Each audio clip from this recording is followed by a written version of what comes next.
മുഖ്യമന്ത്രിയുടെ ദുരിതാശ്വാസ നിധി എന്ന് പറയുന്നത് ഇത്തരം കാര്യങ്ങൾക്ക് ഉപയോഗിക്കാനുള്ളതാണല്ലോ. നമ്മളത് ഫലപ്രദമായിട്ട് ഉപയോഗിച്ചതാണല്ലോ. അത് നല്ല രീതിയിൽ തന്നെ ആളുകൾ കണ്ടുകൊണ്ടാണല്ലോ ഈ കേരളമാകെ അതിൻ്റെ ഭാഗമായി അണിനിരന്നുകൊണ്ടിരിക്കുന്നത്. എത്ര ആളുകളാണിപ്പോൾ അതിലേക്ക് സംഭാവന ചെയ്യാൻ തയ്യാറായി മുന്നോട്ട് വരുന്നത്.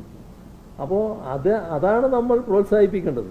മറ്റത് ചിലർ നിങ്ങൾക്കറിയാലോ പറയുന്ന ആളുകളെ പറ്റിയൊക്കെ അവരവരുടേതായൊരു മാനസിക സുഖത്തിന് വേണ്ടി എങ്ങനെ പറഞ്ഞുകൊണ്ടിരിക്കുക. അതവിടുന്ന് പറഞ്ഞോട്ടെ എന്ന് വെച്ചാൽ മതി.